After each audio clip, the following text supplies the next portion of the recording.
Welcome to Cartoonist Kayfabe Show and Tell. My name is Ed Piscor. My name is Jim Rugg. My name's Tom Scholey. Guys, format matters when it comes to comics. This is something that came up, actually. We did some show and tells with picture books, and Tom brought two versions of, what was that one book? The Sweet Touch. Sweet Touch. And we saw like how color, format, even sometimes paper can change the tone of a story. And League of Extraordinary Gentlemen is one of those comics that I like. There's very few Alan Moore comics that I could say anything negative about. I was on board with America's Best Comics, like when it was first announced in Wizard Magazine in issue 90 or something, right? And you get Tom Strong, you get Top 10, you get the anthology series. When they announced League of Extraordinary Gentlemen, I was really excited because I had a couple of issues of Taboo. I saw From Hell, and I was very excited at the idea, the prospect of this kind of like Victorian, like super team, but it was, the aesthetic, like that's something that Alan Moore was always really great at, is like marrying like the art and the writing with the tone of the story. That's what I thought we were going to get. League of Extraordinary Gentlemen, the comic comes out, computer coloring. I like Todd Klein's lettering, but even that still feels too rooted in like mainstream comics. I guess it took about 25 years, man, for the ideal reading format for League of Extraordinary Gentlemen to see the light of day. I can't wait to put this under the microscope to kind of like talk about it a little bit and sort of show the differences between the original format and what I consider to be the ideal reading format for the original League of Extraordinary Gentlemen story. Yeah, the idea of format has been an issue, I think, throughout the history of comics, and you often see when people self-publish, they start to take chances and do other formats, and sometimes there's backlash against that. These artist editions have really shown off a different dynamic for this art, and especially these guys who are master cartoonists and illustrators like Kevin O'Neill. It is very different to see those originals, and I think veterans as well. We've seen it in Mike Mignola's work, where it's almost like that original art size is the perfect size and format and almost the best way to view this stuff. It's like they're working at that scale so much, that's just how they think.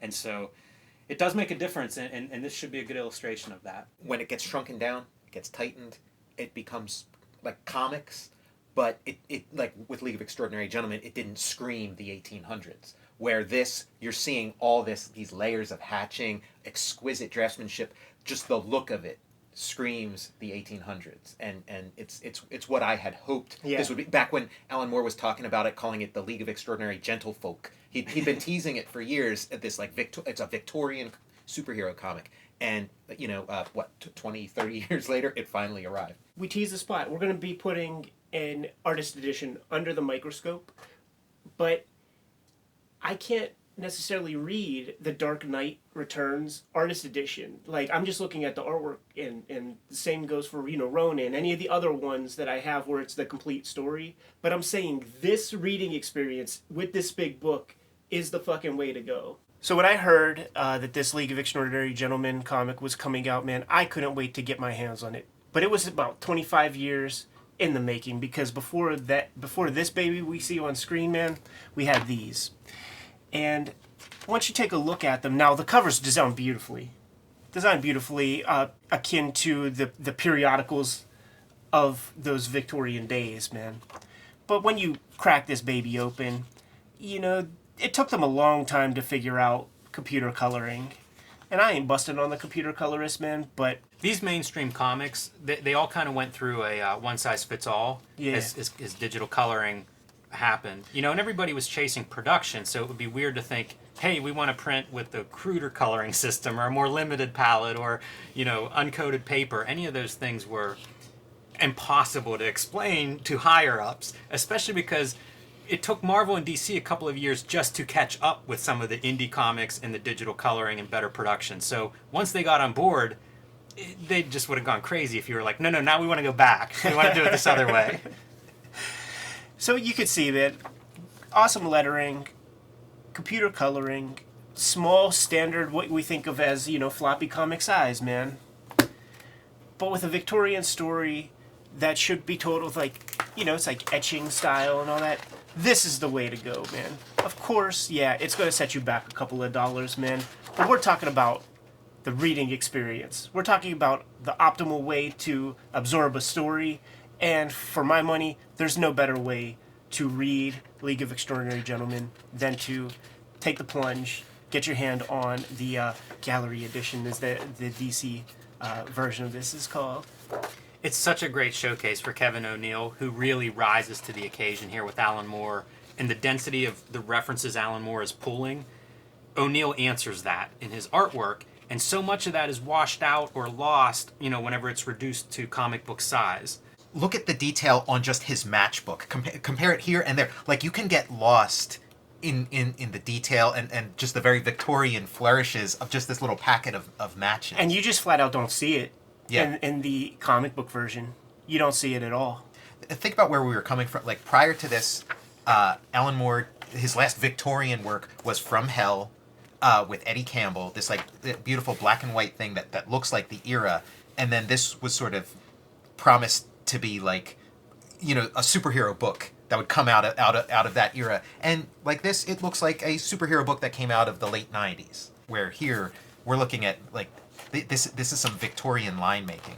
Have you heard Alan Moore talk about the coloring in this series? Because he is so precise with his artistic partners. I wonder if he has thoughts on that production side. I feel like every creative person has some blind spots.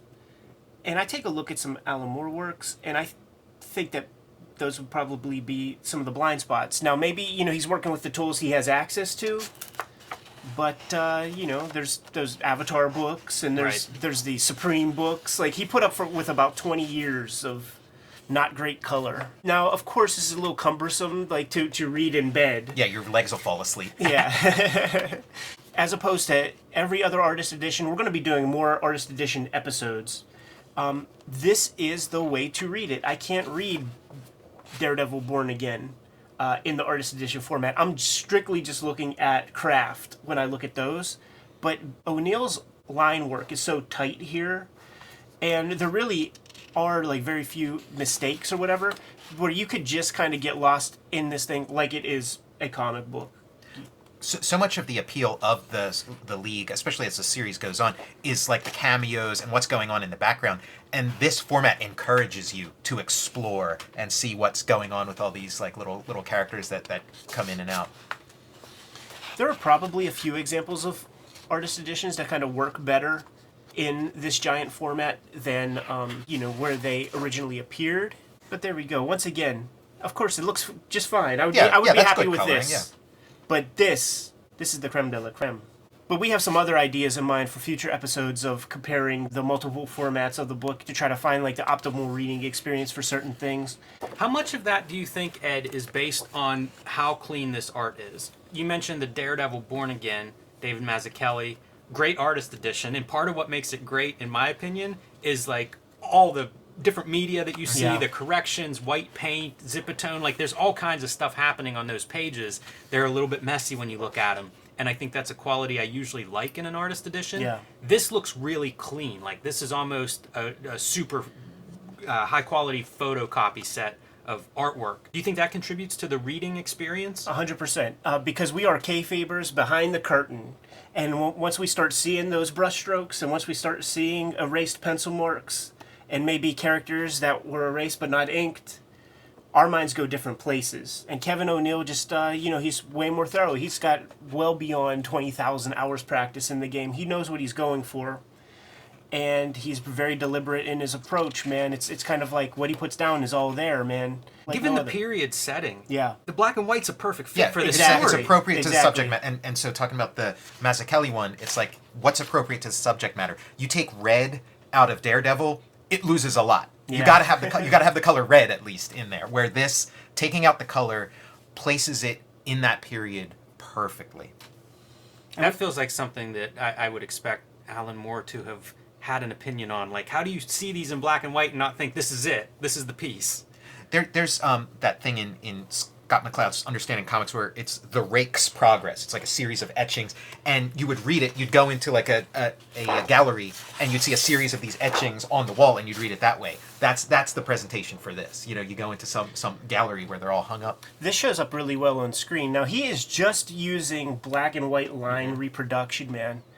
All values that you see are done with ink lines, no gray washes. But look at that on screen. It really looks like a Halley's Comet that's like has illumination and everything. And to be able to look at this big version of this piece, to see how he accomplished that, highly educational. It's amazing how luminescent that stuff looks. Both the comet projectile and the stars around it. Yeah. They really have that glowing effect.